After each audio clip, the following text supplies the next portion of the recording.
chicken noodle, vegetable beef soup, all full of broth and some meat and veggies. But if you don't like a lot of liquids in your soups, Feed Your Family Tonight founder Mariefiebach has a recipe just for you. And she joins us live from home this morning. Marie, how are you today?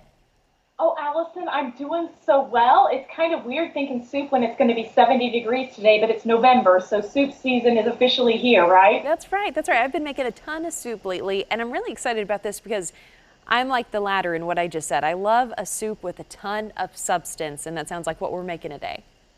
That's right. We're going to make my Puffy cloud noodles. These are really a cross between a dumpling and a noodle, but they're super easy to make because it's a no-roll noodle. It's just a dough that you make and you drop in, and it starts with 1 cup of all-purpose flour. And to that, you're going to add 1/4 teaspoon of table salt. Okay. And then 2 eggs. That is it for the ingredients for the noodle dough. Wow. And you're just going to stir it together, and it's going to feel like, oh my gosh, do I have enough liquid in there? And you will. It's going to come together. It might be a little bit stiff, but we'll get it going here. And if you don't quite soak up all of the flour with the eggs, that's okay. You can have a little bit of flour left at the bottom of your bowl. Sometimes that happens, or you can add a splash of water to it if you need to. Let me go here so maybe we can take an overhead shot. But as you stir it, it's going to get nice and stiff dough. You were talking about Play-Doh earlier. It's almost the texture of Play-Doh, but it definitely doesn't have that Play-Doh smell. So once you have that, you're going to end up with the dough that's kind of stiff, and we're going to add it to boiling water. And I can see that your water is there, nice and simmering. And when we cook these, you want to make sure that the water is really well salted. So you're going to put a full tablespoon of water or salt into about 2 quarts of water. Okay. If you are making soup, you can also cook these noodles in broth, like a box of chicken broth or a box of beef broth. I would still add a little bit of salt to it because that's where you're going to get the flavor for the noodles.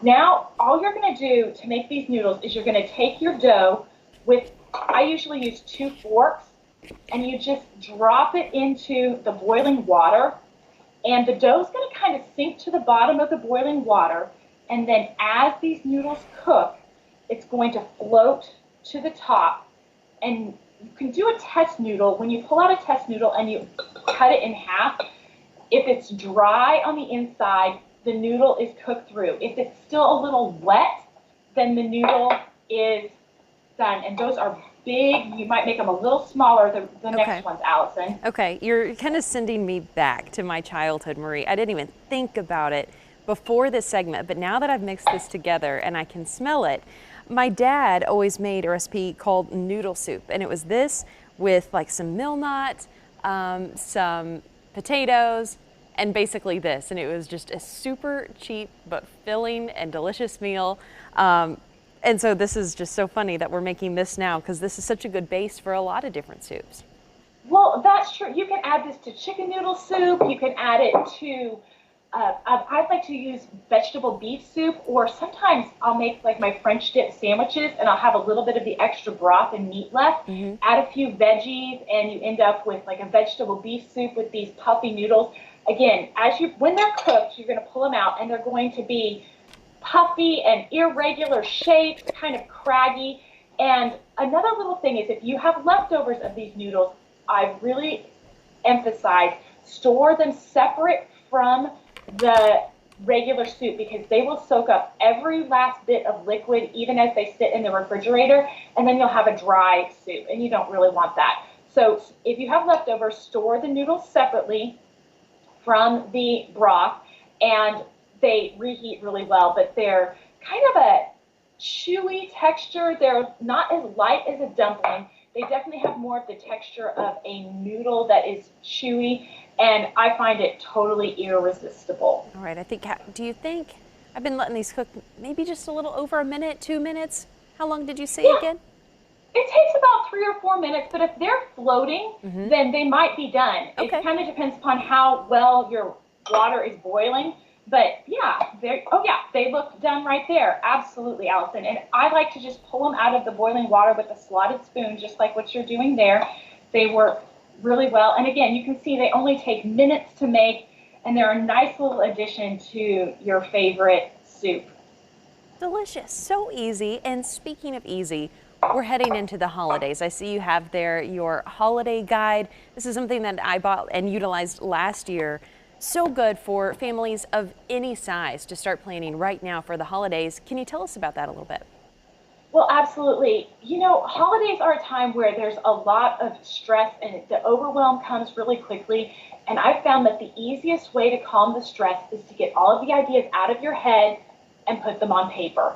And this holiday planning guide walks through Thanksgiving 101. There's a lot of people that are cooking Thanksgiving dinner for the first time this year because they're not gathering with their extended families. So I have a whole Thanksgiving 101. I have a countdown to Thanksgiving to make sure that you're ordering your groceries on time and making sure that you thaw your turkey early enough.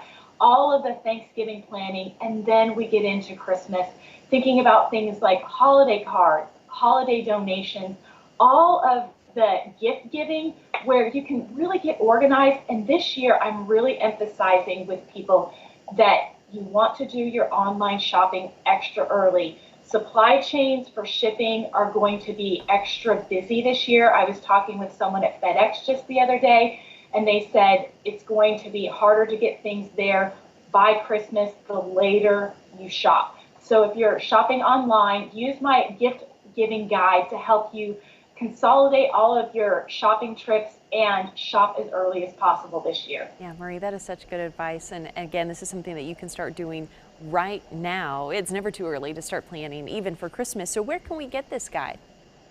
It's at feedyourfamilytonight.com/holiday. It's also in my shop. And if you ever have questions, just ask me in the Feed Your Family Tonight Facebook group. I'm always happy to help there too. All right, Marie, thank you so much. We always appreciate your time. We'll see you next Monday right here on Good Morning Cakeland. We'll be right back.